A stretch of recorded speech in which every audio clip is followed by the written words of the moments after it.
Andrew Roseberry here, reporting for Milledgeville Daily, and we're here in Rhodesia trying to get the inside scoop on the economic situation down here. Excuse me, ma'am. I'm Andrew Roseberry from Milledgeville Daily, and I was wondering if I could get a quick interview with you. Yes. Alrighty, the first question I wanted to blow by you real quick is, how do you feel about the economic situation here in Rhodesia? Well, we are very poor right now because of the war is happening. It's tearing everything apart. Right, okay. Now, you said it's tearing everything apart. How do you feel about the foreigners coming into Rhodesia, mainly the Western culture that's recently come over here? There are lots of people that like them, but also a lot of people that do not like them. They make a big impact on our culture, and a lot of people are beginning to like their culture better than our own. Alright, right here. We got somebody right here. I'm going to get a quick interview with him. Alright, so I first saw you along with some of the other boys down at the camp, and I want to know y'all's involvement here and what y'all are really doing here. Well, I first came here when I made a few mistakes as a little boy, and I got into trouble. I was sent here to this outreach mission for troubled boys and met the very reverend. Since I am too young to go to the war, I am being sent to a piece of land that is owned by a man named Mr. Takakafale. I'm going to serve out my time there and do whatever duties that I have to do.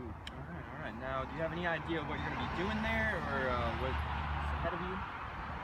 No, I hope to learn a lot from Mr. Takakafale because he was chosen by the very reverend to go serve, and I hope to serve my time and end up knowing more than coming in. Alright, very, very nice. Thank you so much for your time. You seem like a very well-mannered young man. Thank you very much. Are you Mr. Takakafale? That is I. I'm sitting here from the outreach mission from the Troubled Boys by the very reverend. Alright, on my land, there are only two rules. Let's do what I say when I say it. And don't talk to my daughter.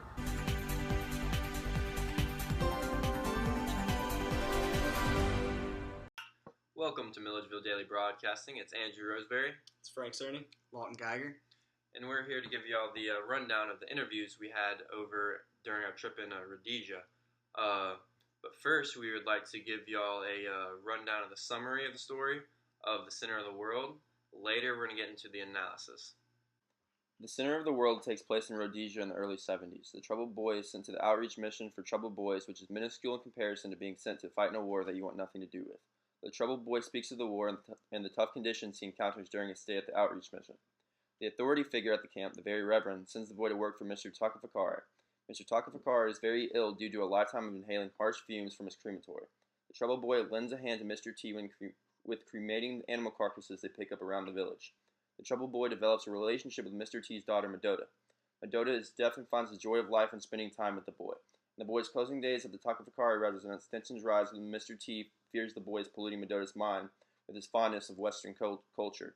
In the closing pages of the story, Mr. Takafakare and the boy end up in a scuffle.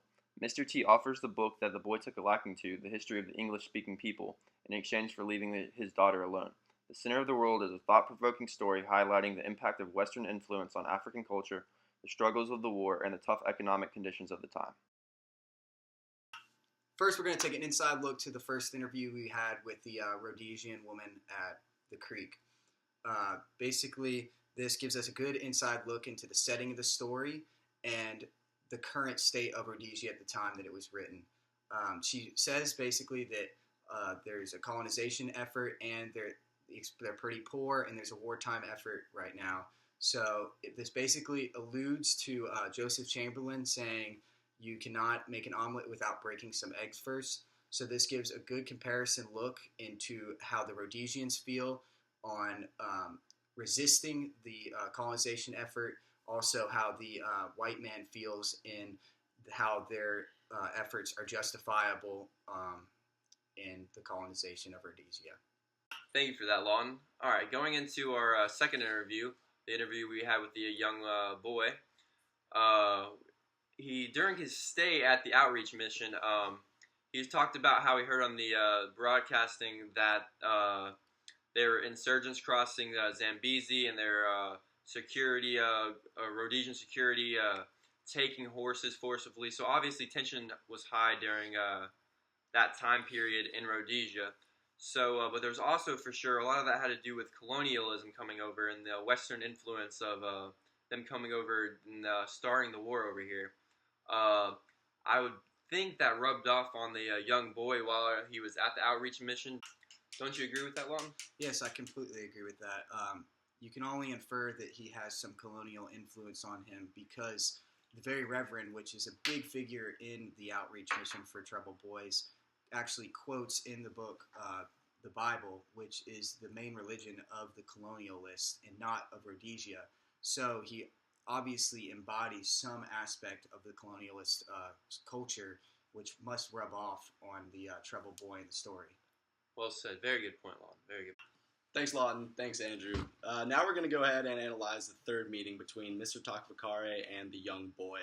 And we feel like the young boy, when he comes up to Mr. Takafakare's house, his place of business, he's threatening Mr. Takafakare and Medoda's way of life. They've been living this simple life for their entire lives, and this guy comes in with his new way of thinking, his new culture, his new background, and it could jeopardize their entire operation that they have going.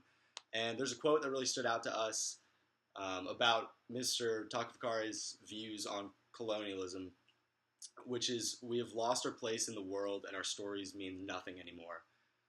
So Lawton, did you have anything like you wanted to add about that quote? Like, what did that quote make you feel?